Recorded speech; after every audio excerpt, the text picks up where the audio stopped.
and Zingo TV app in the respective app store on iOS and Android. And Zingo TV, they're also available on Roku Fire Sticks, Amazon Fire TV Sticks, Google Chromecast, and all smart TVs 2016 forward. You can also be seeing this show on the H.E.R network, Zingo TV, channel 251. Lavish, a little bit of lavish lifestyle with Scott Church and special guest and Samantha Walters there. Samantha wanted to get Scott on for the longest time because Scott doesn't know this, okay? I go on Thursday with Scott on Barn Burner Live. I said, guaranteed, the Jets will cover, not only win. We bet the stake. We bet Eduardo's dollars. Not only win, they will cover. Now, look, they covered. They should have won, but they're the JETSSSSS Jets. That's why they lost. Now, Scott doesn't know because, Samantha, you know this. Because of the election in the United States of America, got a phone call from Mr. Orange. That's why I'm wearing orange. That was the deal with it, right? Mr. Orange has told me, you know what? Joe B is the president of the United States. Joe P, you're the president of the provinces of Canada. Good. That's what he said to you, Joe. You know that. That's what I told you. If it's good for the orange, it's good for me. Now, congratulations. I brought you on here also because I want to hear my kudos. I want to do my Barry Horowitz, pat myself on the back. So go ahead. I want to hear it. In what regard? I was right. You were wrong. That's all I need to hear. I was right. Now, see, to be brutally fair, I actually thought we were referring to, the game itself and not actually, just put that in a little more. I thought we were talking about the game itself and not the spread. So I'd have to go back and listen to it. Go back and listen. All right. Sam, did you have the New England Patriots or the New York Jets last night? The Patriots. Yeah. You were wrong as usual. You were wrong as well. The Jets. Jets. Now, I will say this. I do owe you this one. You were a man standing alone with your Bills over Seattle. All of us said that all of us were going with Seattle, and all of us were wrong. You were right. I will be the first one to admit that. Oh, but hold on. I said the Buffalo, if they're going to win, they're going to win, score a lot of points. Josh Allen's got to be protecting the ball. Got to be, because he will have his breakout game. Enough. I was not wrong in any of my picks. Congratulations to Joe up in CA. Yes. You won and you are awesome. That's all I can say. All right. How's that? On the fly, by the way, on that one. Thank you. Whose line is it anyway for teaching me that stuff? Addressing properly the president of the provinces of Canada. That's my name. Mazel tov. Yes. Gesundheit. All right. So here it is. I also brought you on here. Sam brought you on here, but you talked about, some game shows and all that. Let's give a big shout out to Canadian here, Alex Trebek, who passed away a few days ago, 80 years old. Give me your memories, because I know you were 7:00. You were sitting down in your New Jersey home watching. When was the last time the Maple Leafs won the cup? All right. And the answer, 1967. Cha-ching! Joe again is right. Okay. So look, what are your thoughts about Alex Trebek? First of all, let me start off with two things. One, first of all, for having me on. I'm grateful as heck for this. I really, really appreciate it. Thank you. If the audio is coming in okay, great. If it's not, let me know if I can adjust anything. Okay, good. Great. So I just wasn't sure. It's the headphones on my side. Here's what I'm going to say about what they did. I watched the show. I watched the episode last night, which was honestly extremely surreal because it was recorded a few weeks back. He obviously, was still, doing all his episodes and everything. And I was curious how they're going to handle it. And they had the exec producer of the show talking about what he meant to Jeopardy and what he meant to the network. And you can see him fighting off tears. So they had that. And then at the end of the show, they also had a thank you to everything that he's been doing. Alex Trebek was Jeopardy. Most people don't realize this, but Art Fleming was the original host of Jeopardy back in the 60s and the 70s. But nobody remembers that because Alex Trebek completely owned that show. He was that show, but not just that, just his presence in anything that he did. You know, I mean, he did frequent appearances on, you know, TV shows, comedies, things like that. He did something on How I Met Your Mother alongside fellow Canadian Kobe Smulders, where he was parodying it, and he had a game of celebrity coin toss where you know, flip a coin. Is it heads or tails? And just the way he played it made it brilliant as like, you know, the coin flip, just literally celebrity coin flip. He had so many amazing things that he did. So much talent that was just very, very, what he did, I think the best way to describe it is he never made Jeopardy about himself. He was, as a result, Jeopardy, but he never really made the show about himself. He was just the host. He made it about the guests. And that is the sign of a fantastic host, because that's something where they're trying to make it bigger than them. You know, I think in other words, Scott just heard I did the opposite of Alex Trebek when I said, give me kudos. Oh, no, I didn't mean it like that, dude. No, That's what he's trying to say. No.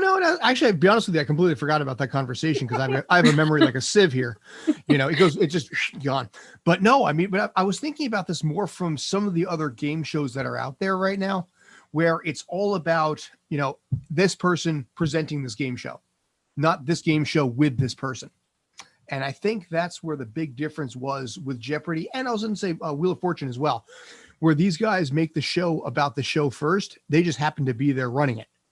And I think that's what really set Alex Trebek apart. Now, in my case, because I'm 45 years old, in other words, old, I'm not that old. I know we had this conversation last week, but I remember Alex Trebek pre-Jeopardy, because he bounced around on a lot of different shows. He had done some stuff. And back in the early 80s, he had shot a pilot TV show that I remember for a TV show called Starcade. Yeah. Starcade was a bunch of teenage kids in the early 80s playing arcade games from that era to win money and arcade cabinets themselves. He hosted that show for its pilot episode. And it was so bizarre to hear him talking about Pac-Man and Donkey Kong. But I mean, as a kid, as a 6-year-old, it was freaking amazing. I loved it. But that's the kind of stuff that you kind of remember, because he's one of those people you just figure is going to outlive everybody. You know, Dick Clark was a lot of the same way, where you just assume that they're just going to be there. You know, they're always going to be around. They're always going to be there. And then when they're not, you're kind of like, what just happened? So, and here's a question. You mentioned Wheel of Fortune, okay? Just by chance. Pat Sajak's Wheel of Fortune. But people, do you really look at Pat Sajak, or do you think of Wheel of Fortune as Vanna White? I think it's Jeopardy, you thought just Alex Trebek. Here, Pat Sajak, Vanna White. How many? Let me, because she has been quiet here. Let me go to Sam with this. Okay. No, I take it away. I'm listening to you guys. I am loving the conversation. I wanted this show to be taken over by you guys. This is amazing. Seriously, let me ask you. Okay, Alex Trebek, Jeopardy, but Wheel of Fortune. When you think of Wheel of Fortune, you think of Pat Sajak or Vanna White? Honestly. I feel like you want me to say. I feel like you want me to say. Say what you want to say. It's not what I want you to say. Say, I'm asking you. Look, he's thinking. He's going in deep thought. What do you say when you think of Wheel of Fortune? Is it Pat Sajak or is it Vanna White? I feel like Pat Sajak is like the first thing that kind of comes to my mind. But I feel like that's probably not the popular opinion here. I mean, what do you think, Scott, too? Do you feel like it's like a certain, like, I feel like there's familiarity around both of those, like those people and stuff like that. But I don't know. Like, I feel like that's an interesting question. Like, I don't know. I think personally, coming down to it, I think Vanna White's the bigger name. You think Vanna White's the bigger name? I do, because, you know, I don't know. It's Pat Sajak and Vanna White. Granted, he's the host of it. But I think for the most part, people think Vanna first. Maybe because, I don't know, maybe because she gets more airtime when you think about it. Because she's sitting there, you know, doing the letters first, and she had to turn the letters, then she had to push a button. But I think when it comes down to it, yeah, I would say Vanna's the bigger of the two. So that brings me to the next question. We talked about game shows or whatever, and we're here with Scott Churchin and Samantha Walters here on Barn Burner TV Network, ZINGOTV Channel 250, her network, ZINGOTV Channel 251. What was your favorite game show, Scott? Card Sharks when I was a kid, or Price is Right, either or. And Price is Right, Bob Barker. Also somebody, yeah. Okay. Yeah. Okay, Sam, how about you? I feel like, are you smarter than a fifth grader? I feel like I've said this before on you know, Are you lavish smarter too. than a fifth grader, Sam? I've never really passed it with flying colors. You damn kids, Oh God, you just dated us both here. Wait a Oh minute. my god. Come on, and Scott, you probably know this. The greatest game show was Pressure Luck. No whammy. The whammy. I love. the whammy. You know what? That's fair because every time they got a whammy, I always loved the animation when I was like 4 and 5 years old. That's true. It was ahead of its time. Yeah. It was ahead of its time because look, for 25, 30 years, The Simpsons are on TV now. This was before The Simpsons. Yeah. So it's like Pressure Luck was a very good and you know, honesty, you know, $25,000 pyramid. There's a million. That was Dick Clark. Yeah. But like I'm going to be honest with you, Jeopardy stands a test of time. And who did? Alex Trebek, because honestly, a year ago, he came out with the shocking revelation of having cancer, and I'm going to fight it. And he stood there in front of the camera, and to this day, and in fact, the last show, I think, before he passed away, you saw the clip. I forgot the guy's name or whatever. I learned English and started crying because of you. Thank you, and all that. So Sorry, I was going to say you saw the contestants themselves when he came out with that. You saw the contestants on Final Jeopardy write things in with their answer. We love you, Alex. Yeah. You know, you saw the contestants themselves with their own outpouring, and I think that took him aback a little bit to realize how much he meant to the people that watched that show. Sorry. So it's remarkable there also. Okay, so we talked about game shows. Now I'm gonna Sam, do you have any lavish things to talk about entertainment? Because we got Scott here, he's gonna be. I'm gonna reveal the details. Okay, I'll reveal the details. The tawdry details. Yeah, Scott is the new stunt double for Eduardo. All right, Scott is gonna be. I can see it. Yeah, where he eats on camera and everything like that. So Scott is going to be. Look at Scott's face. That's Eduardo's face himself there. Sorry for just snorting into camera or into the mic there. Sorry about that. That's okay. Go ahead, Sam. Special edition of Lavish with snorting. Go ahead. Who does that? Anyways, go ahead, Sam. Any entertainment lavish news you want to talk about today? Yeah, I was trying to keep that to the end because I wanted to focus on Scott Churchson today. We're focusing because also, I don't know if Scott knows this. Do you know what came out today, Scott? Well, Scott? no, I mean, tomorrow. No? PS5 came out today? No, PS5 comes out Thursday. Okay. Xbox Series X and S came back, and guess who has one? Guess who has one? All right. I'm going to say probably you. Yes. Yeah. The president. Because I want that on my Jets and New England Patriots bet. But here, more details to come. We are going to give away one Xbox Series X. Nice. One PlayStation 5 out. Details to come. Sam, you're eligible to win this one. No, nobody who is on the Barn Burner staff who gets paid by Barn Burner can win it. That means everybody can win it because nobody gets paid. All right. Go ahead, Sam. Go ahead.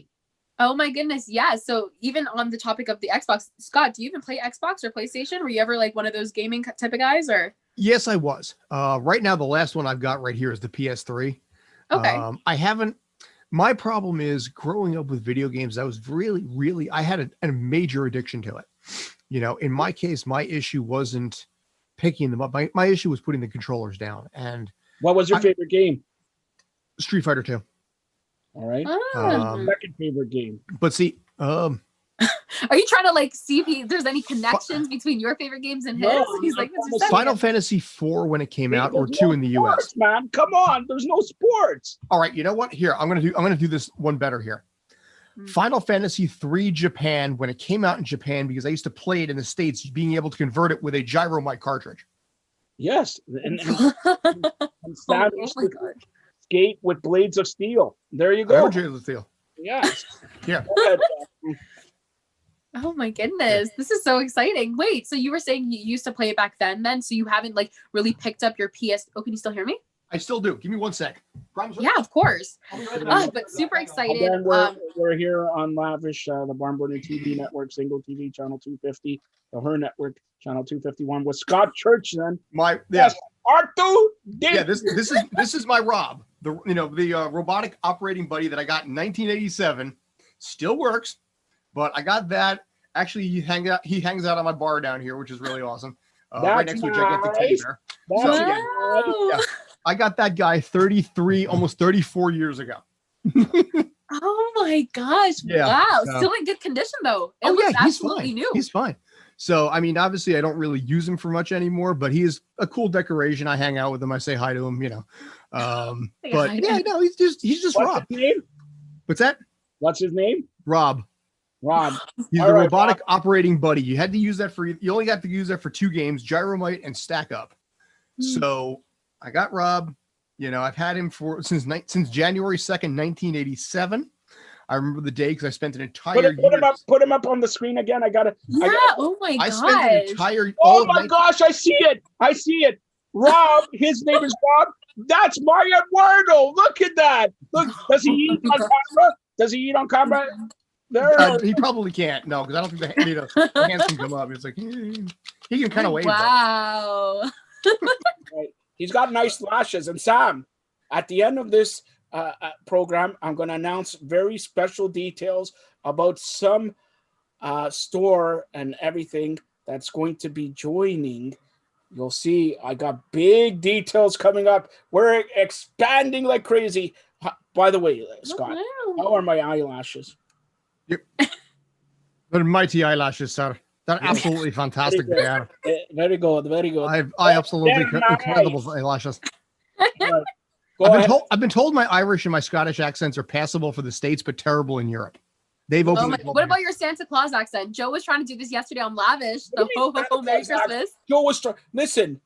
Why are you giving away? He's pretty good with the ho ho ho, but not the Merry Christmas part. Did you hear what she said? He's pretty good with the ho ho ho. All right. Forget. We're gonna edit that part out. All right. We're gonna edit. Oh my goodness. By the way, I should mention I'm recording this on OBS right now. Yeah. Okay. No kidding. All right. Okay. Let's have a competition. Scott and Joe, I already won round 1 with the New York Jets. All right. You're the guest. Go ahead. You're Santa Claus today. Go ahead. So what do you want me to do? Basically, Santa Claus. Do a ho ho ho, Merry Christmas. Have you been to the boil? Okay, that was pretty good. Scott, you're trying to be too safe. By the way, Scott, let me ask you COPD. Sorry. Let me ask you a question. Why is Saint Nick called Saint Nick, but his name is Chris Kingle? Supposedly because Saint Nicholas in Germany, Nicholas, I believe, was the person that originally started the tradition. I think in the early 19th century, around 1814 or 1840, I want to say. But I believe his name was Nicholas. Okay, see, Sam, something new. We didn't know this yesterday. We needed him on yesterday. Where was Scott yesterday? Wow, we were like trying to figure it out. Oh my gosh. That's what it was, yeah. Christmas jingle. What's that? What's your favorite Christmas jingle? Sam wants you to sing it. Well, see, here's the thing.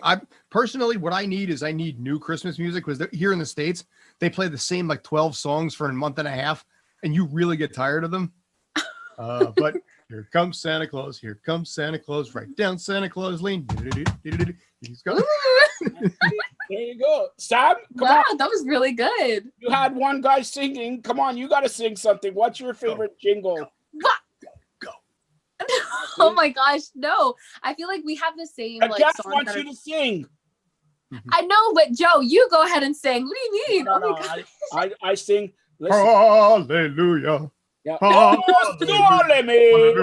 Hallelujah. Hallelujah. That's right. I wish I could sing that. You know the one. Almost won. Hallelujah. Almost won. But look. And for basically my Jewish side, my wife's half Jewish. El Yivnei Hagalil. El Yivnei Hagalil. Baruch Yivnei Hagalil. All right. Sam, you got to take. I don't know if I should be standing up or putting my yarmulke on. Come on. Oh my goodness, this is super exciting. I love this episode so far. So great. Such 20 great minutes content. in, we've gotten to pretty much nothing so far. No, it's been so good. It's been so Seinfeld the entertaining. best. Seinfeld the show about nothing. Look, come on. Oh my goodness. So yes, so Scott Churchland is here. This is the all-star, talented, famous, one and only stunt double, actor, everything, you name it. I'm looking at your Thanks for fandom page telling here. the world about me, Sam. Thanks. Okay, Joe, but this is like, Joe- this is super Joe, exciting. All day listen, today, I was just like, oh my Joe, gosh, oh my gosh. You are barn burner god. Okay. By the way, Scott, what do you think about my new beard here? I noticed that right off because we talked about this on Thursday, and I've got a little bit going right now because I don't really have to shave for this week. So yeah, no, I think it works. I think the stash and a little bit of the chin strap definitely works for you.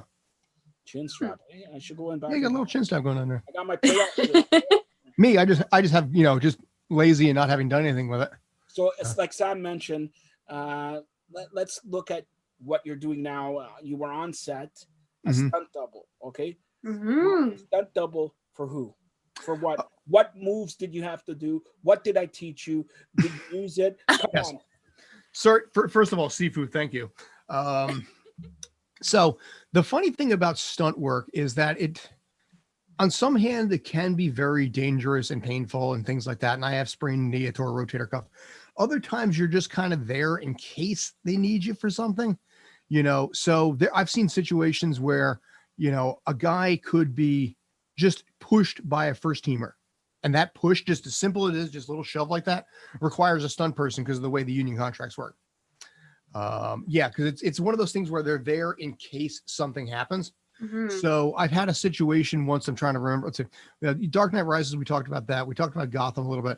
I seen one of your clips where like somebody literally smashed the bottle. Oh my goodness. Oh yeah. Wow. Okay. Yes. So for those that haven't seen this, yes, there was something that I did where I got a glass bottle over the side of the head.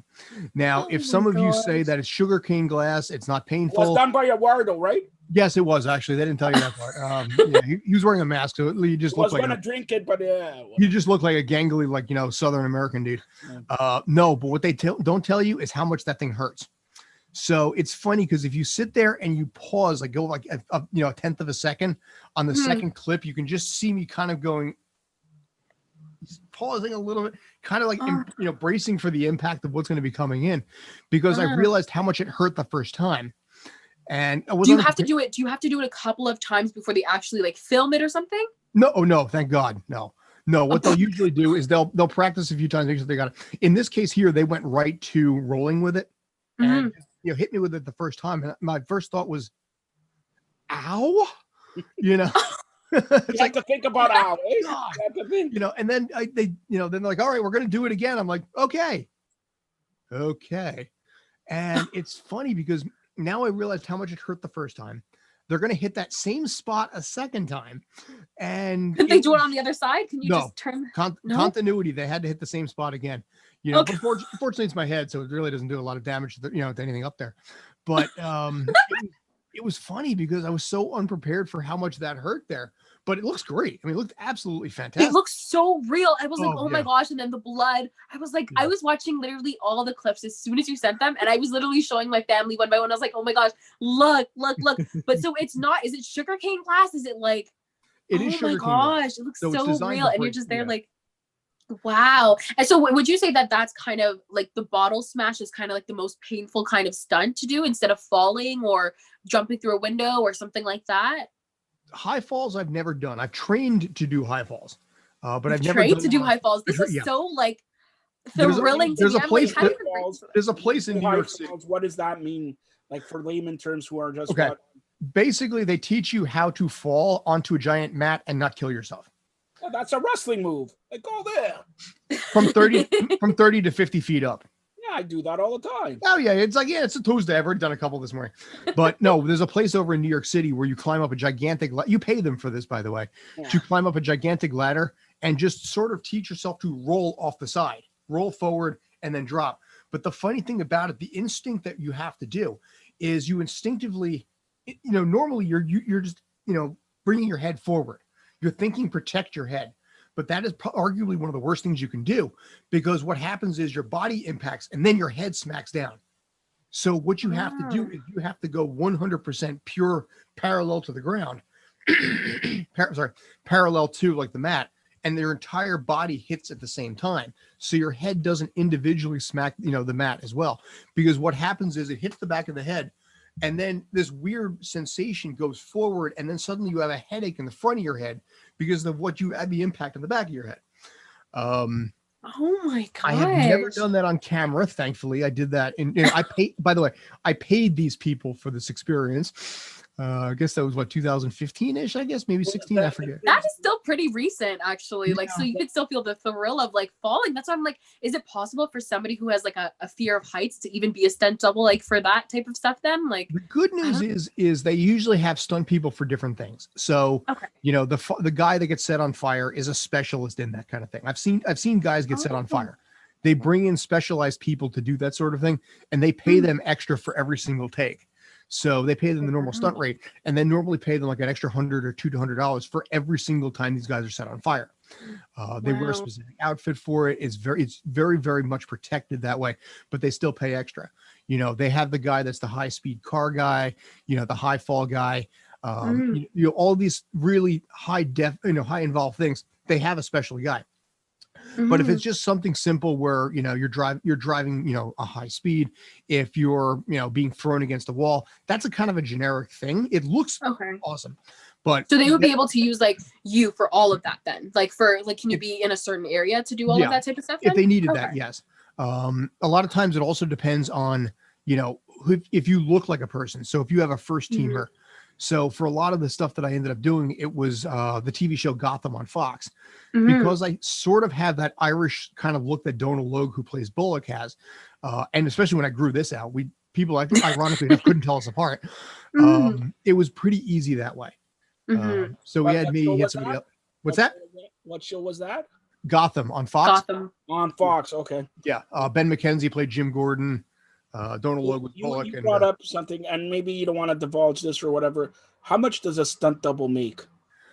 Union contract in the U.S. I can't speak for Canada. The rate starts at about $1,000 for the first 8 hours. All right, bye, Sam. You take care of this. I feel like there's more techniques to it. Like the fact that he was explaining, like even the fall and the jump. Like I just thought you just throw yourself out, and that's what it is, But there's actually like certain ways to. Here's the weird thing about this. And it's a U.S. thing, because if you go to China, I mean, if you looked at the stunt reel, I have the one where that guy is beating the ever-loving heck out of me, kneeing me in the gut, then twirling me into the other guy, and then I get hit I watched that one where you're getting passed around, and I'm like, I'm getting poor Scott. Passed around is a good. The Asian filming community is so quick with how they handle it, so safe but so quick, where they're just like, okay, we're gonna do this. But here in the States, it takes so much longer to do it because they got to set up cameras, they got to rehearse. So it's funny, when Jackie Chan came over here, when he did Rush Hour in 1987, which was kind of his U.S. breakout hit, he was blown away by it. It's like, it wasn't one of your favorite movies. I was like, didn't you say this was It's Coming to America for you, right? Yeah. But Jackie Chan is my favorite Asian stunt guy. My favorite U.S. stunt guy is Tom Cruise, but we can get into that later if you want. But in this case, he was blown away by how long it took to film something here, because he had a relatively simple scene where, simple for Jackie Chan, where he's bouncing across two walls and then up and over the top. Oh, classic. In Rush Hour, when he's like, he's going to the Chinese consulate.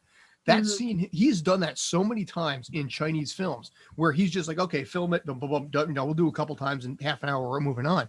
But here it took like 6 hours because they got to set up the cameras, they got to do the lights, all this kind of stuff. And he's just like, it's like, all right, we're kind of killing some time here. So, but it's funny because, like I said, it's done differently. That whole fight scene, which was a literal 1 minute long fight scene, that took us probably about 6 to 7 hours for a 1 minute long fight scene with like 12 different people in there, multiple different things happening, because they wanted tight, they wanted drone cameras, they did all this kind of stuff. So if you watch the whole thing, it's like a minute and 8 minutes, it's like a minute and 8 seconds long. We knocked that thing out quick because they're like, all right, we're going to do this. It became such a rehearsed choreography that we're just like, okay, go. But in the States, it's like, okay, we got to set this up. That whole thing would probably take 15, 16 hours, maybe even 2 days. And because a lot of it's also the insurance aspect of it, because they want to make sure you don't get injured or possibly be in a position where you can sue them. Injured is one thing, suing them is another. But for stunt doubles, do they kind kind of sign like some sort of agreement that's saying like, you know, even if you get an injury, like, did you ever have like a really bad injury from like a certain stunt that you've done? Like, first one I ever did. Is it the head one? Is no, it that? No, that was just left a lump. Okay. No, first one I ever had was first stunt I ever did was Dark Knight Rises. First injury I ever had was Dark Knight Rises, because there was so much that happened that nobody saw in the final cut. In my case, I had a guy roll into the side of my knee. So my knee kind of just went like that and just twisted to this, you know, basically off to the side, and I sprained it. So the medic had to take it, bandage it up and everything like that. And then I had to shoot the next day, but couldn't do that the running scene where everybody's, you know, the cops are charging the thugs, because there's no way that I can go normal speed. So me and this other stunt guy, this guy that I never saw again after that, we spent 2 days in rehearsal, the 2 days in filming. That last day of filming, we had to adjust how we were doing it, because we were kind of in a position where we're like, he can't do a lot of the stuff. We got to figure out what we're going to do. Ironically enough, that's what made the final cut. That different fight scene that we'd spent 3 days doing one thing, one day doing another. That's the one they used in the final cut. So I got to ask you this. So as a stunt double, you got to really be the double for the guy. So what's the best thing? Did they ask you to cut the hair, grow some beard? Like, I've had that.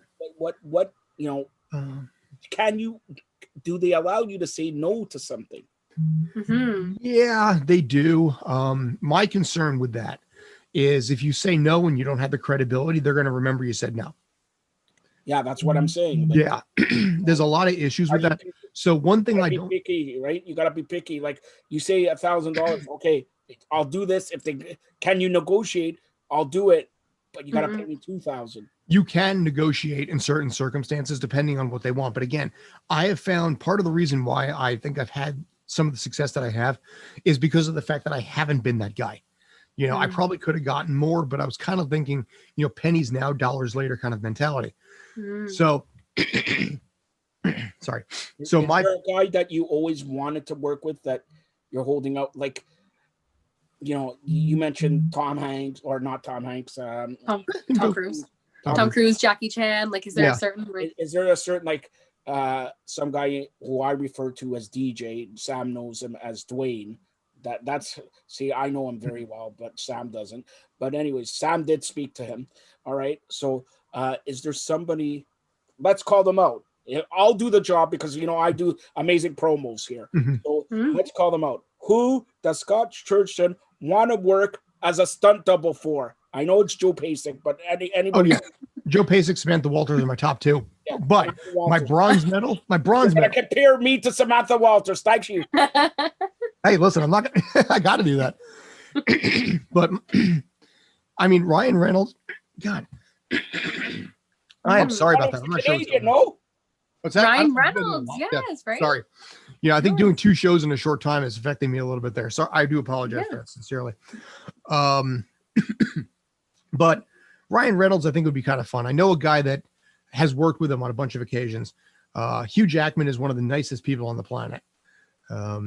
There is a commercial right now for, I think it's for one of the phone games, like Candy Crush or something that Ryan Reynolds does a commercial for, where he has this huge guy next to him, just ripped top to bottom. I know that guy. That's Brett Azar. You know, Brett lives in New Jersey, like a half an hour south of me. Ironically enough, he's also that guy's also the body double for like Arnold Schwarzenegger and Terminator movies, and also did Worst Cooks a few times. So, you know, on the Food Network, he even second place a couple years ago. But yeah, Ryan Reynolds, yes. Just out of curiosity, have you watched all the Deadpools and like? Oh yeah. Okay, that's part of it. I have seen. It's funny. There's a YouTube channel that I stumbled on where they did. I wish I could remember the name of it, but what they did is they did a mashup between Disney musicals and Deadpool. So Disney they did musicals and Deadpool. Yeah, I know. You just watched Pitch Perfect, okay? You just watched Pitch Perfect. I know that, okay? So good. But no, it was incredible because it blended the two, as you know, Deadpool on one side and the Deadpool charm and persona, but with the same feel, you know, of like a Disney film. So you had the Gaston song and, you know, Mulan, gonna make a man out of you. And I wish I could remember the name of the channel, but it doesn't matter. You're on the Barn Burner TV network. That's the most important channel. It is the most important channel. Channel 250, 251, her network. Now, let me ask. It on Twitter, by the way. Sorry? Where can we find it on Twitter? Where can we? Barn Burner Net. And okay, cool. Just asking for a friend. yes. Which friend? Tell me that. Let's give the friend a shout out. All right. So I know stunt double or whatever, but you're a movie aficionado. Let's say that. Okay. Okay. If I gave you a script, write me the best movie that you could come up with. What would it? Right now? Yes. 12 seconds from now. You got okay. Yeah, I know you like basketball. Wow, we literally told him no pressure, Joe, from the beginning, and now he's like, right no now? He's from New York. Okay. You know what I want to do? You know what I want to do? What this world needs right now is Naked Gun, but not Naked Gun. I've had the idea of doing something like this where it has a lot of, I mean, if you ever watch, like, for example, BoJack Horseman, there's so many little things in BoJack Horseman where you're looking at it behind this. You can't just sit there with the background. There's so many little things that they play into it behind that you may have missed. I want something like that. You know, I mean, if I have half a script that I started working on in that regard, with something, and I should come back to it, but it's something in the vein and the feel of Naked Gun and Police Squad. Hold on. I like to be the truth is the truth. Okay. Tell me, I know you. You want to be the umpire as a stunt double for Naked Gun. Doesn't matter if it's Naked 1, 1, 2, 3, 16. All right. Enrico Palazzo, here we go. Yeah. You want. I honestly, you're a sports fan. Wasn't that one of the most hilarious things you've seen? Oh, yeah, like Strike and all that. So, Naked Gun. That would be. Yeah, I can do that. Yeah, but Naked Gun, another movie that doesn't. We talk about action, adventure, and everything like that. But when's the last good comedy movie? Hangover 1. Hangover 3. Hangover. What's that? Why 1 and not 2 or 3? 1. Well, okay, we're gonna get a little more serious here. Yeah. 1, because I think generally speaking, most people can agree that is the best of the 3 films. You know, they tried to duplicate the success, but the one was clever, and it was a unique film, and it was a lot of, okay, what's the next thing going to happen? But also because, and we're going to get a little bit darker on this one, My First Wife was like Stu's girlfriend Melissa. Personality was the same, attitude was the same, the physical beatings were the same. So in the end of that movie, when he dumps her, there's a scene in there where you see the Phil character played by Bradley Cooper get a smile on his face because he's realizing one of his closest friends of all time is finally ending this toxic relationship. And I'm like, that moment right there, that is so much like, and listen, you've done some homework on me. If you've seen the Mel Robbins clip from earlier this year, I went on national television to talk about My First Wife and what I went through. She was that Melissa character personified, even down to the look on clothing and glasses was the same. This is interesting to me because I want to give this first wife a call out here. No, don't. I leave her name out of it. I respect. I'm not giving her name. I'm not her name could be Eduardo. I don't know, Eduardet. Actually, it is. Okay, so that's number 1. Number 2 is not a lot, and we're gonna get serious here. But we do the H.E.R Network, we do Barn Burner and all that. We talk about in sports, let's say, the mental health, the mental game and mental. Like you said, I believe your first wife, you said, right? Yes, not this one. This one's a blessing and a half. Okay, so the first. I've seen the Instagram photos. Like, wow. Oh yeah. What's the worst thing that she did to you? I think that should be announced to the world. I'm not going in the stories. I'm not gonna call her out. But what's the worst thing that she's done to you here? Because for everything we promote, everything, I think men should have a say also, not only ladies, because men get abused as well. Okay, and we cannot, and I'm gonna say that we cannot talk about it because again, the stereotype. Oh, we're mucho macho. We can't do this. Look, what's Eduardo going to think if whatever, toxic right? masculinity. Exactly. So we gotta be, oh yeah, macho man ready. Never mind. All right. So like, look, what was the worst thing she's Well, done? the most of it was really psychological, the verbal and the psychological, to believe that you were worthless. The 4, 5, and even 6 hours straight of how fat, stupid, ugly, useless, retarded, and worthless you are. You start to believe that after a while. You start to believe that it's acceptable, on a really bad day, that you deserve to sleep in your car in the middle of winter. Yes, that actually did happen. January is a terrible time. Even you guys are in Canada. New Jersey's not much better in January. There were nights where I would sleep in my car in the dead of winter, because if I went to the police, she said I started it. She'd say I try and rape her. If I told anybody about it, the same thing would happen. So I used to nurse the injuries and sleep in my car, literally, because she controlled all the bank accounts. So she knew where the money was going. I couldn't tell anybody about it because I didn't know what kind of fallback I was going to have. We talked about the masculinity part of it. So in the end, it was a lot of, being afraid.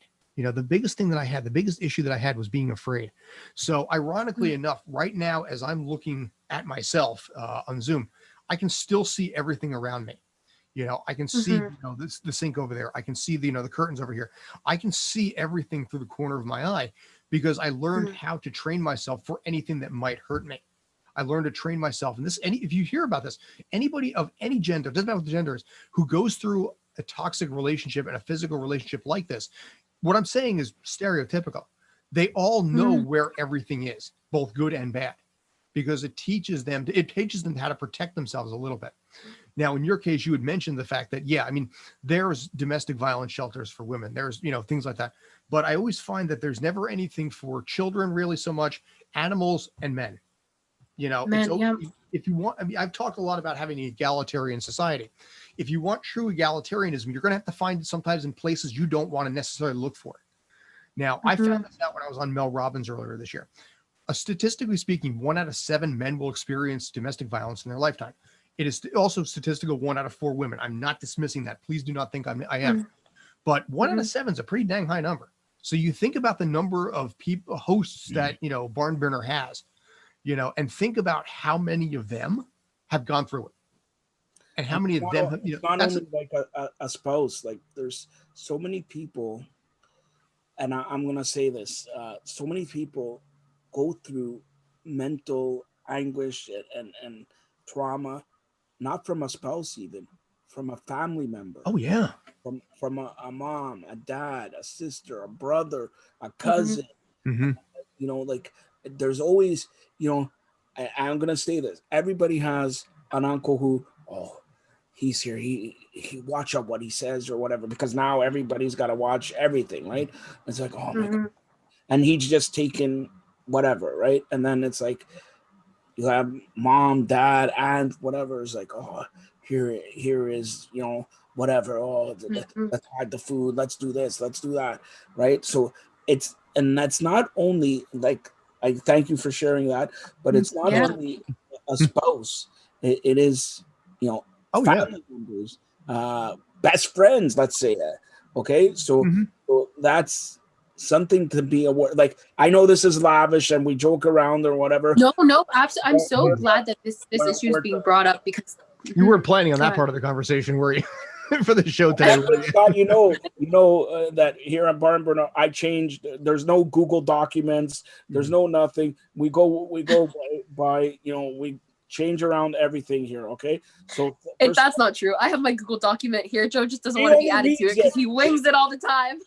Yeah, she has her Google documents. What have you read from the Google documents? We're about 30 minutes into the show. Go ahead. I haven't read anything about anything yet, but I'm so glad that you bring awareness to these type of issues on the show and everything like that. I feel like when things get so consistent, it becomes normalized. You know what I mean? It's like, oh, well, this happens and everything like that. But I mean, if you were to give one piece of advice to people who are still going through, maybe a relationship that you kind of went through, what would you give them? Like, what would you tell them? I know you said not to be afraid and stuff like that, but the hardest part is realizing that they are not right. The hardest part is being able to realize that they are in fact wrong in how they're doing it. It's difficult to break free, because you have a codependency that's so much on what their attitude of you is. Now in this case, Right. you know, I'm sure she has issues and baggage that she has to work through. I'm not dismissing that. I even honestly pity that, I think, at this point. But there's so many people that have the issue, but it's okay to find someone that understands. You know, it's okay. You're not a bad person. How did you get help for that? How did you get help? Like that's something that was honestly somewhat her, because she had a meltdown on literally one night on Memorial Day in New Jersey here in the US, and literally tossed me out of the house. And I'm like, I'm done. There was a couple incidences earlier in the month. And so I went to the police department finally to get my stuff back. So did your fear just like go away from that moment? Like, you know how you were afraid before? Like, how did that? It kind of went away 2 weeks prior. This is going to sound funny, and yeah, there's no way that I can make this sound serious, but she got really pissed off at me one day and stabbed me in the face with a banana. I slept that night on the couch picking banana off me, which again, you get stabbed in the eye with a banana. It sounds funny, you know, and I can't help not making it. But sound, it probably, no, actually hurt. Yeah. Oh, yeah. It broke me psychologically as far as how this was going. So I was trying to figure out how to get out. And fortunately she gave me that window by, you know, having a meltdown, throwing me out of the house. So I went to the police to help me out and get me into the house again to get my stuff. So I went back with 2 cops. I was really lucky. There was a Sergeant Rice, and I'm going to always mention this name. He listened to me and he didn't say anything. He just took notes. He listened. He's like, I've been through this myself. I know what you're dealing with, but just talk as much as you want. I will listen. Say the word and we'll have her arrested, which I didn't end up doing. I filed a complaint, but in the end, I just wanted to really just get out of there. So had 2 cops go in, one with me, one to keep her at bay. And I grabbed a bunch of my stuff, got out, and I stayed with my parents. And my parents, the first thing they basically told me, which was very difficult, is you don't have to be afraid anymore. The funny thing about— That's what they said to you? Yeah, you don't have to be afraid anymore. You know, it was weird. One of the weird things that happens with this is when you're told repeatedly how fat, stupid, and overweight you are, you start to basically bulimia diet. You know, you start cutting back on calories. So for me, it was 1,000, 1,500 calories a day. Now, I do not look like the type of person that can do that. But I dropped I'm 214 now.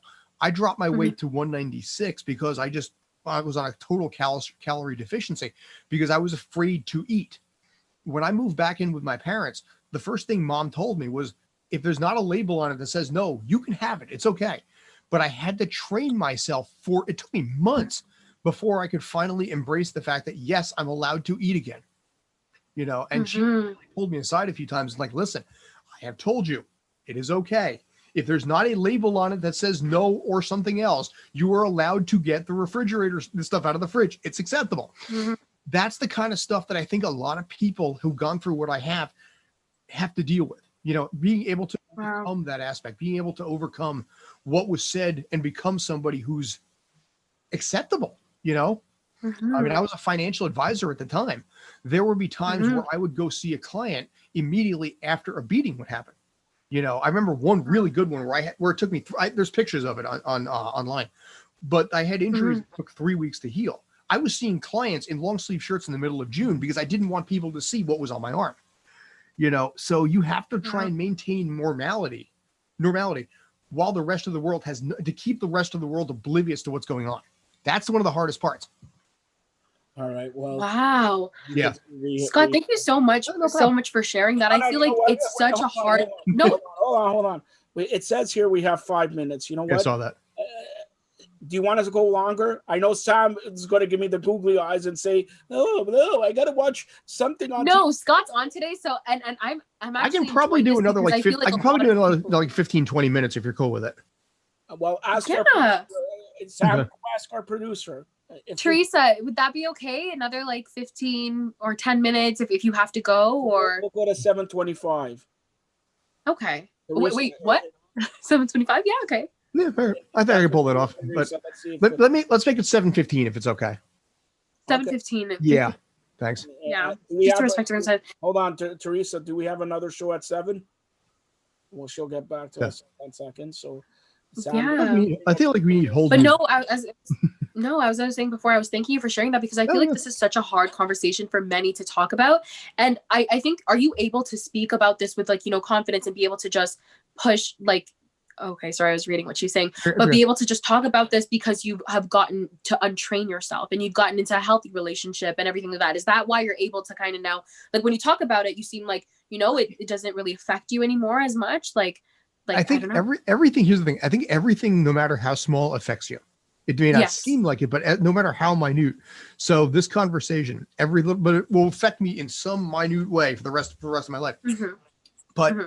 in Does this, it get easier to talk about it? That's what I'm oh saying. yeah. Like, I mean, for me, it's one of those things that it's not only is it in the rearview mirror, but I think it's also one of those things that I'm okay discussing what happened, because I think you guys also are a better audience. One of the things that I found that was really, really interesting is, I mean, when we shot Mel Robbins earlier in the year, and they aired it like 3 weeks later. I was out that day with people that didn't understand it. And the biggest issue that they find with that is it's comedy. Now, this is the way I try and describe it. You guys get Law and Order up there, right? Yes. Okay. When a man beats up a woman, it ends up on Law and Order. When a woman beats up a man, it ends up on Comedy Central. As a result, people instinctively go to the comedic aspect of it when it happens to me or happens to a guy, because that's how our society has judged it. You know, there's Adam Sandler movie, Billy Madison. In the beginning of the movie, his girl that he ends up with at the end of the movie, and they live happily ever after, punched him in the face and tried to drown him underwater. This is comedy. You know, you flip the script on that, you turn the genders around, and suddenly, like I said, you have an episode of Law and Order or something like that, and it's taken in a totally different context. But because of the fact that my ex-wife was 5'4" and I'm 5'10.5", people do not judge the fact that this kind of thing can happen. They just assume it's the other way around. But if I swing back, I'm in jail. You know, I mean, I had to pay her a 5-figure settlement in court on a technicality. That took me 6.5 years to pay off. That was an ironic twist too. Fortunately, if there's any consolation, my lawyer, who was a family friend, he never charged us. Her lawyer got most of the money. Woo! So you're finding the little positives in it, you know? Dude, yeah. Listen, I've been through this before. I mean, I've had this conversation before. It's like I said, it's part of life. You know, life is the sum total of how you respond to the things that you deal with, as well as the things you deal with. And I'm not going to let something like this be tougher than me. And I think that's where a lot of people do struggle with it. And I understand that, because you have to overcome the fact that their attitude of you is not the right attitude. You know, when you spend every single day being told how stupid you are, how ugly you are, you know, how useless you are, I'm the only person that can ever love you, you know, and all of these things, you start to internalize it and really believe that it's true because it's coming from a spouse, you know, and we listen to our spouse, we listen to that. But of course, you value their opinion, you value what they think. And so that's what I was going to ask you too. Like, when you said you were trying to lose weight from before and stuff, was that to impress her, or was that because you were scared that she would see you and kind of like criticize again? Oh yeah, like, it was the latter. You know, the better shape I am, the less likely there's one less, you know, thing, like tool in her or tool nag belt, about it. But I mean, but the problem was it developed a weird little strange, not going to say eating disorder, but my system is odd even now, where I have to be really careful on how I operate things. So for me, I'm in probably the best shape that I've been in. I'm definitely in the best shape that I've been in since then, but possibly ever at this point, because of the diet that I have is a lot more careful at this point, because I think I did some internal damage that way. But yeah, I mean, I was fortunate because I was also working in an environment where people were positive and upbeat, and that helped a lot. You know, so I was safe at home. I was safe at work. That's a big deal. You got to really be able to build off of that, because when you have no safe haven, you internalize everything in here, and everything that's said is magnified as a result, because it's the biggest thing in your world. Wow. Let me ask you this. Okay. Great sharing this and all that. Yeah, no problem. Here's a question that I have for that. Take me back. Final thought here, okay? What makes you the stronger person you are today? I think, you know, it's weird. It does give you a certain level of badassery to know that you've gotten through this. Can I say badassery? I hope I can. Yeah. Apologies. You already extended the show, so what the? Come on. Yeah, all right, cool. Ooh. But Mhm. in this case, I think being able to, you look at anything in your life, any challenge that you had, and you realize that you've been able to overcome it, and you come out naturally stronger for it. And there's a sense of pride involved. You guys, I'm sure, have stories of your own where you're like, okay, I went through this, this, and this, but I came out the other side a better person for it. And you carry those experiences and make you stronger.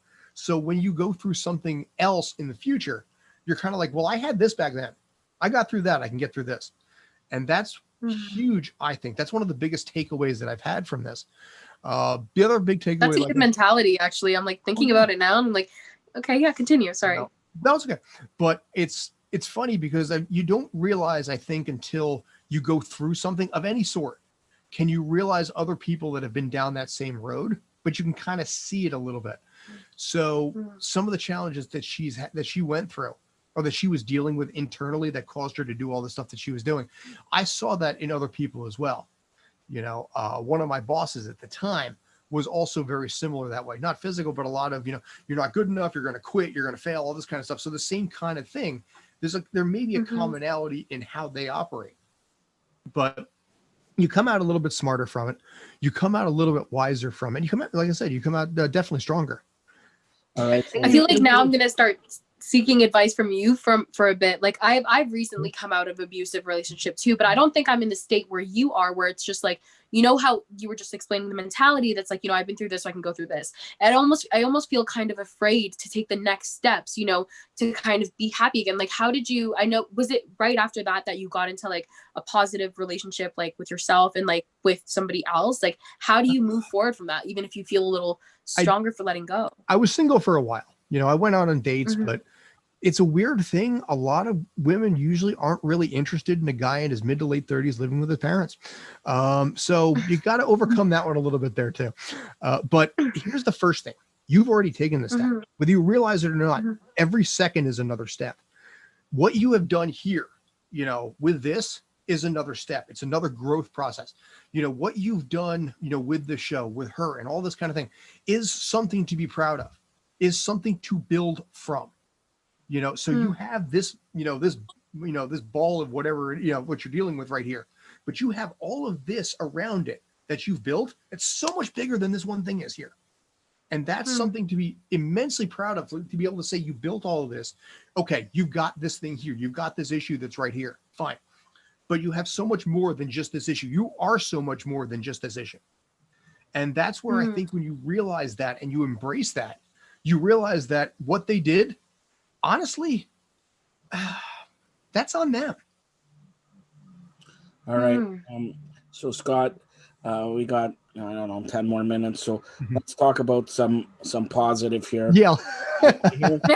Like, this just got so intense for a minute.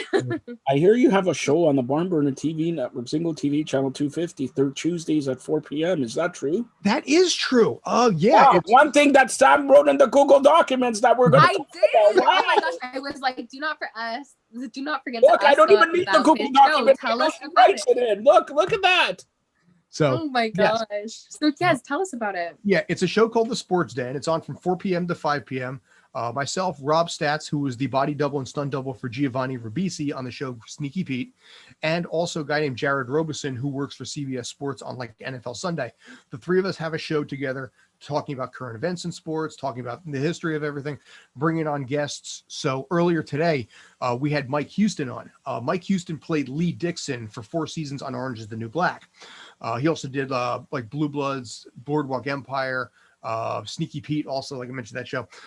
He did a bunch of episodes there. So he, as it turns out, is a colossal Broncos fan. And he, frankly, he just really just rocked it last, 2 hours ago, because he was just sitting there he came out about 4:20 and he was just talking, football. He was talking about how COVID was affecting everything, inside sports. And it was a fascinating mentality. I loved it. If we had more time, I probably would have run with it, but there was another show afterwards. So unfortunately, I did have to cut him off. Who was on at 5 o'clock? Who was on at 5 o'clock? I don't know. Who was on at 5 o'clock? Is that somebody named? I'm not going to throw him under the bus. All right. Let's. Why couldn't this show be on at 5:15? Negotiate that. All right. That is good. Any stunts on the show at all? Any No. sense? No. No, but no, that Oh was my what I goodness. was going to talk about. Sam, at the beginning of the show, said you're a stunt double, but you have also some magical stuff. Oh my goodness. Like the season 10 of America's, what is it? America's Got Talent. Here, I America's have Got Talent, everything yes. up on my pages.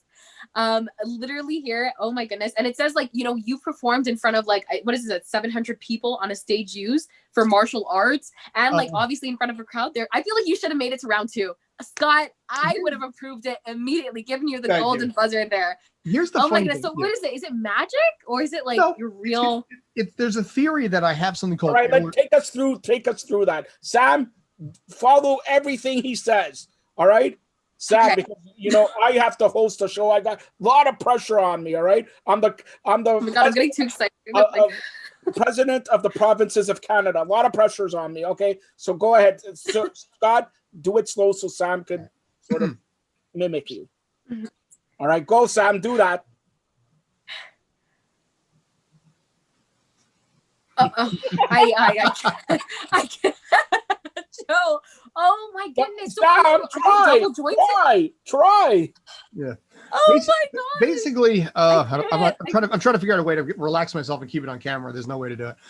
When did you find out that your fingers were able to do this? Are you double jointed and everything? Oh my gosh. Well, you are a stunt double. So. Someone commented to me, there's a show in Washington by the name of the Bob Rivers Show. It's a radio show.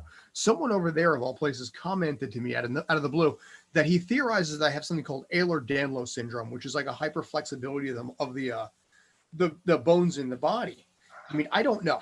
I mean, it's something that I can't say for Remember, sure. wash your hands properly. Keep COVID away. We're out. Exactly. Yes. COVID away. Wash your Promotions for COVID. Like, you know, wash your But the theory is that I have something called Ehlers-Danlos syndrome, which is like a weird hyperflexibility of the bones, but only in certain spots. So I can't really do this with any place else. I mean, I can do certain. I mean, there are certain things you that I can do, but not really. It's just something I was always able to do. So when I had a YouTube video in 2012 go viral, I was fortunate because that between that and College Humor Live, which ironically I ended up being dumb enough to win, and I don't know why, but that in 2011, between the two of them, it was enough for AGT to be like, all right, we'll bring him on. I think personally, AGT kind of brought me on as a filler guy. So being on the 7th, you know, usually for the first rounders, the 7th week of the show is for the ones where they're like, all right, these are the leftover guys, you know. So, but it was still 3,000 people on stage, you know, 11 million people watching it, being interviewed by Nick Cannon, you know, hanging out with with Heidi Klum and Howie Mandel. I gotta ask. Oh my gosh.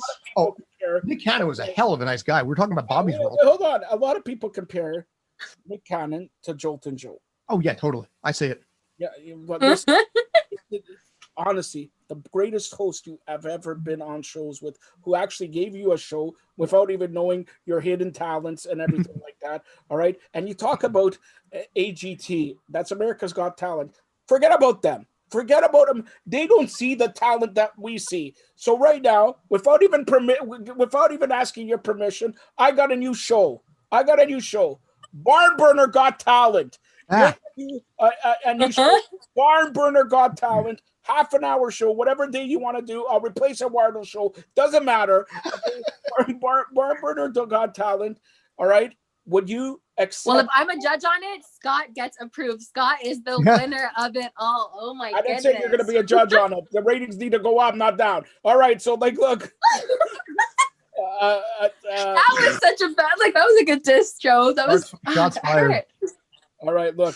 Yes or no? Would you accept that position of BGT? I'd be open to it. When did you have in mind? Can you start tomorrow replacing Eduardo show? What time is the show? He usually goes 5 to 6. 5 to 6. Okay, yeah. We'll talk to Eduardo on that. See how he feels. He's in the washroom at the time, so he's in the washroom. So that's it. Well, I owe you $20 of his money now, anyway, right? Or you owe me, or here. Do 3 shows. See if you got talent. If the reaction, the judge, Samantha Walters, the judge, likes it and all that, you know, if she likes it, we'll extend it for another 3 weeks at Christmas and all that. And sooner or later, you're going to be seen by North America, you have the backing, okay, of the president of the provinces of Canada. All right. That is unbelievable. Now we're going to close out on this. Okay. I don't know if you know this, but last Tuesday, a week today, there was an election. An election. Really? That went 1 day, 2 day, 3 day, 4 day, 5 day. More like Donald Trump going to 7-Eleven and taking the limo. All right. So, like, look, okay. Haven't heard anything about this. Are you happy with the results? Joe B is the president of the United States. Joe P, the president of the provinces of Canada. Here's what my response is going to blow your mind a little bit. I don't care. Great answer, because that leads me to the next question. We talked off there. Scott wants to be moving to Canada. All right. Yes, I'm going to say it. Is that why you don't care? Canada or 'Cause he's Florida, always yeah. Canada. Yes. So as the president of the president Go ahead, Joe. of Say it. the provinces of Canada. See, I look at Sam and then look. Come on. Okay. I will, grant you temporary visa. Okay. If you do Barn Burner Got Talent for the next few months. That's all. That's okay. all. I also, Let me I talk got about with the wife and we'll figure it out. I got to warn you. I received, see, it's right here. I received a letter today from some guy named J. Trump, not Donald J. Trump. J. Trump said he was formerly the president of the United States. There's no president of the provinces of Canada.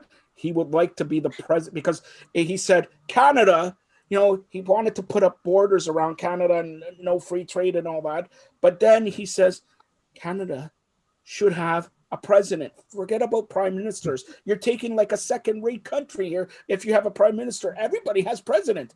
How about me and you, Joe P. and J. Trump, join up to be the president of the provinces of Ontario? Yes. Let me say this, and I probably should clarify, because if anybody's watching is like, how could he not care? We're going to kill him. It's okay. Y'all are, I'm going to say y'all. Why not? Y'all, basically, I'm saying this. Y'all are just way too laid back up there. Part of your issue in the Canadian states of North America is part of the thing. There is so much hate and animosity here. I talked about this last Thursday about being vilified because of the fact that I voted third party in a state that has not voted for a Republican candidate for 28 years. The last time, they have not, they have voted for a Democrat for president every single election since 1992, the state of New Jersey. I voted for an independent candidate. I was mercilessly brutalized by the people on the left, the Biden and Harris supporters, because I didn't join their side. I got a lot of people coming out of the woodwork from like the Libertarian and the Independents who are like, I've been through it. I understand this. I think from the perspective of the country, this will probably do it good in the eyes of the rest of the world. Do I think Biden can do 4 years? Possibly. One of my biggest concerns that I had was the fact that he is 78 years old in like a week and a half, going into one of the toughest jobs in the world. That scares me. Harris is 50. That brings me to the next. Like, let's talk about, and we have a female here who's, very gung-ho, and females should get the shot here, like we say about, the H.E.R network and all that. What do you think of Vice President, a lady, first of all, and with, let's say, like you say, he's 78 years old. If he can't make his term, that goes directly to the vice president. Can we see before 2025, a female president of the United States of America? Because I know I've gotten a lot of president wants to be president of the provinces of Canada, female. Sam, I saw your application. Unqualified. Not qualified. I'm not qualified. You first have to do a year. You have to do a year of the Barn Burner Network, 2 years of the H.E.R network, deal with Eduardo Harari, then you can be qualified. My opinion, I think fair. I've only visited the province of Ontario and Niagara Falls. Well, just not a province, but Go ahead. What were you going to say, Scott? I was going to say, I think it's 50-50. I think he's probably going to get 3-ish years in. If you ask me what I think the Democratic Party is probably doing, is they're probably priming the American public for Harris to become president, not in this term, but next.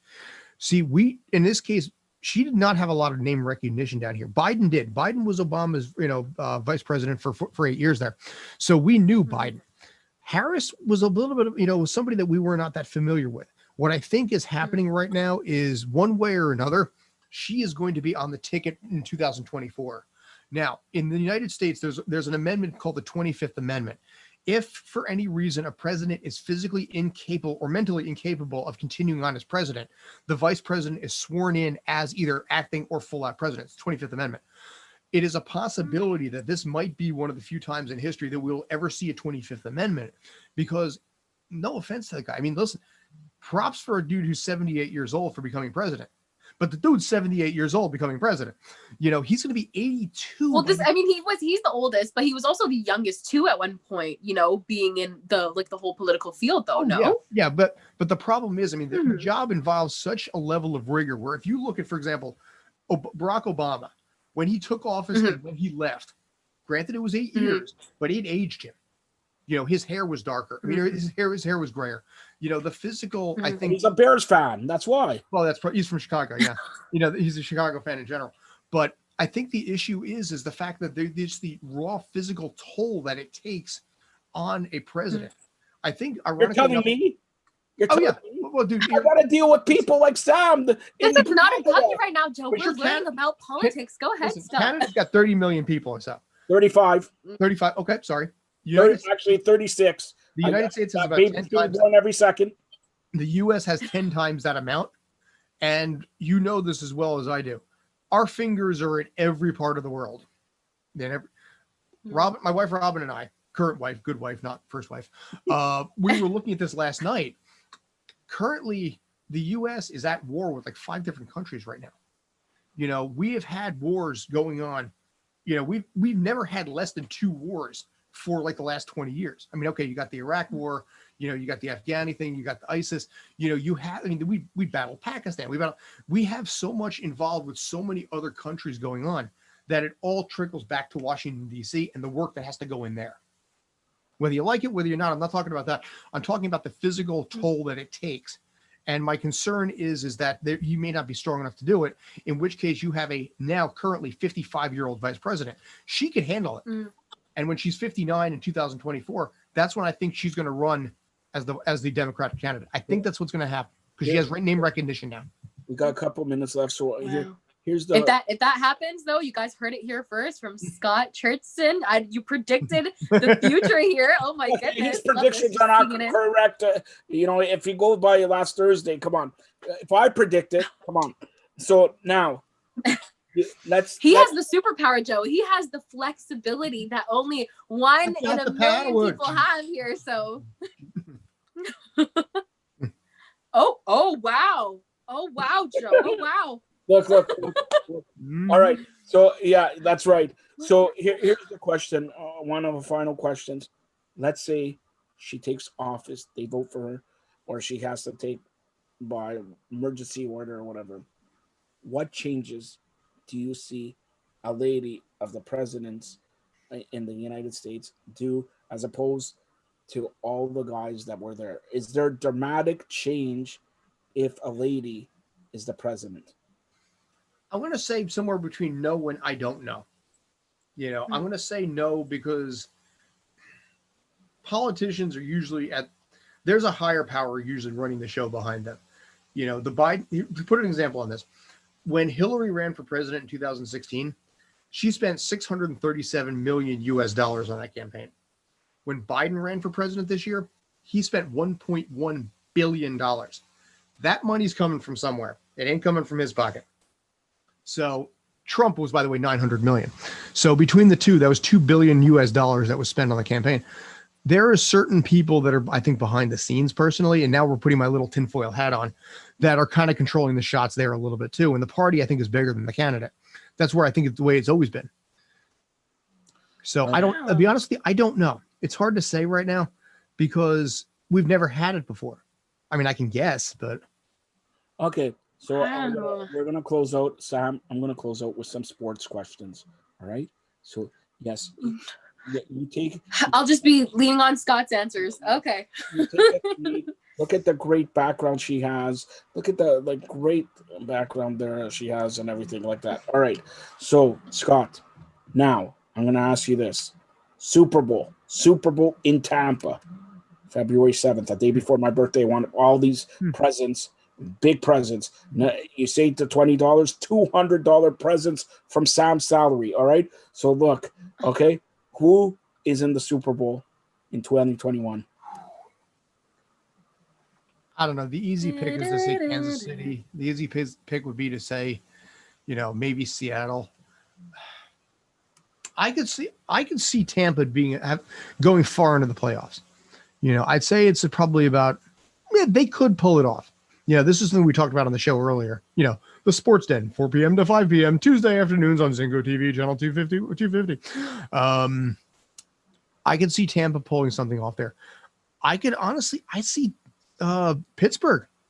Forget the fact that they're 8-0. Forget the fact that they had to come from behind the other day to beat Dallas. I like what that team is doing. I like what Tomlin and Roethlisberger have put together there. And I think under the new playoff format, if they win the division, they're the only team that's going to get the bye in the AFC East. I'm sorry, in the AFC in general. So I think that they could probably go pretty dang far. So my gut right now, if I had to think about it,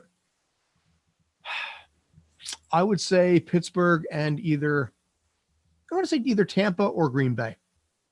Okay.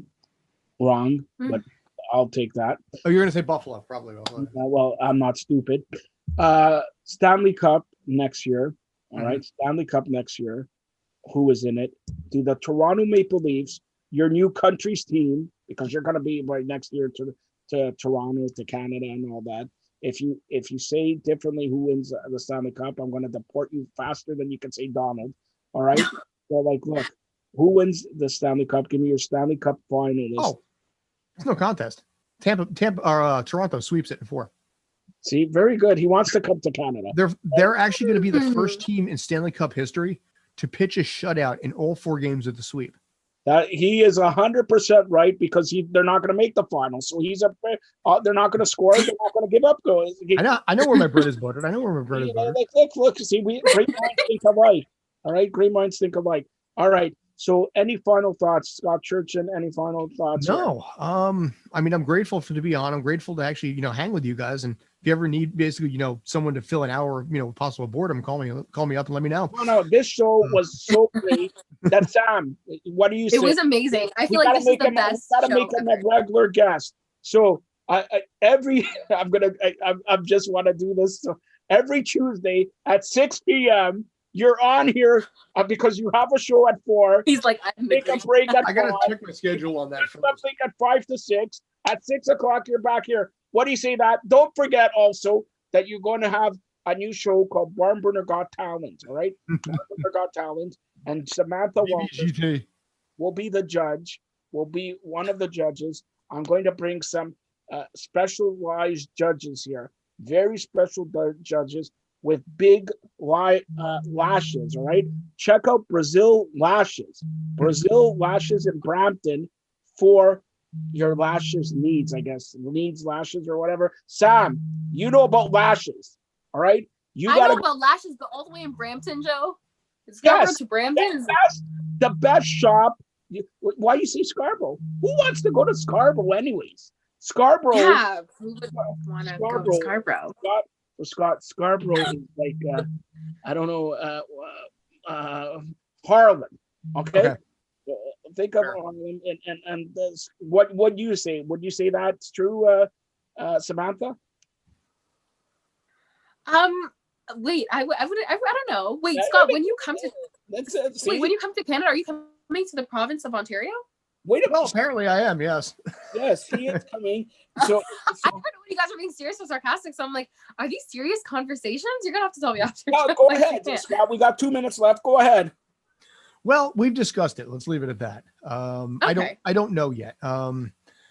My biggest concern, and I've talked to, Joe knows this because I sent him my numbers last week, but the health insurance in the United States is a massive concern right now. You know, I mean, it's, I don't know, maybe Biden, Harris can do something in that arena. I know Trump did do some mandates that required prescription drug prices to be dropped. So I know you don't want to give credit, but credit where it's due on that, because that's a Band-Aid that badly needs to be put on down here. But it's a different mentality down here when it comes to healthcare. So it's a concern. Honestly, it is. You know, I mean, I had an emergency room visit from a medication that was given to me by the doctor at the hospital that basically admitted me. And even after insurance, I still had to pay $1,200 out of pocket, which took me like a year to do. And it was a medication they gave me that caused chest constrictions that felt almost like an invisible hand inside my chest, squeezing my heart. So I had to be hooked up to the ER. That was $1,200 out of my pocket after my insurance had already taken care of it. That's US culture. Sometimes it's even worse than that. So I'm 45, she's 43. We have conversations to have. But honestly, if I could say this, all kidding aside, first of all, Scarborough is a great place. I'm sure Harlem's a great place. Scarborough is, you know, a lot of pride in Scarborough and everything. Scarborough's a great place. Toronto's a great place to live and all that. And, you know, like you said, I think on Thursday, Barn Burner Live, the nicest place. Toronto is like New York, but cleaner. All right. So that and maybe you're gonna deal more with me, with Sam, with people around the team. Maybe not Eduardo, but you know, like maybe I'll get him to chauffeur you around. How about that? Come on. All right, that'll work. Yeah, see, that's it. Okay. Scott, tell everybody how to get a hold of you. All right. Well, I'm the only Scott Churchson in the country. My last name is CHURCHSON. Because of the fact this is also in Canada, I'll say I'm the only Scott Churchson in North America, probably. So you look me up on, Twitter, Instagram, Facebook, anything like that. If the last name is Churchson, you won't have a problem finding me. I also have a very You guys can even do that on Google as well. Search his name, Google, Yeah. pops up Also, right the only there. Scott Churchson in Swahili also. All right? He's like, Twitter, I'm like, where's the Google? You search it on Google right there, first thing. The document said it. So go ahead. You can do Google. You can do web crawler, Ask Jeeves, Alta Vista if you want. You can really log into your Netflix account. Ask Jeeves. Do you really ask Jeeves? What does he actually say in Ask Jeeves? If you ask Jeeves, what's he saying? Does he say, why is his name in Jeeves? Somebody come up with that. All right, go ahead, Scott. We got 1 minute left. That's it. So basically, yeah, like I said, I mean, Twitter, Facebook, Instagram, and the rest of it. Scott Churchson, find me on, like I said, IMDb too. You want to find out what I've been up to, and my website. I usually try and keep that relatively updated. I just co-hosted a fledgling launch for QVC-esque network about 2 weeks ago. So my wife and I co-hosted that. So we're going to see where that comes out. But yeah, like I said, you Google me, you find me. It's pretty easy. I'm lucky that way. All right, Sam. Yes, and when can we tune into your episodes too? Yes, the Sports Den. 4 p.m. to 5 p.m. Eastern Standard Time, on Tuesdays, ZINGOTV, channel 250 and 122 podcast networks after that. All right, and don't forget, Barn Burner Got Talent debuting soon. I'm not joking. All right. Barn Burner, you like this? I got a new light here. Look, see? Light on, wax on, wax off. All right, so go ahead, Sam. Yeah, so thank you so much for coming on today's show. This has literally been the best episode of Lavish. No offense to you, Joe. I loved this. Thank you. Stunt double on here, showing us your tricks. And showing us that amazing. Is it still there? Do you want to show it up to the camera? We'll what is it, Rob? Do one more for good measure here. Aha.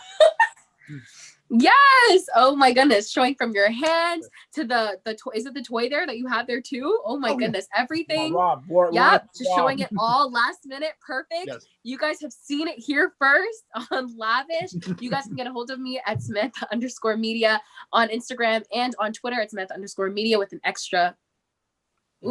Sorry about that. Phone is literally dying. Sorry about that. We went extended it today, so that's why. But Samantha_media on Twitter as well with an extra at the end. But thank you so much for coming on here.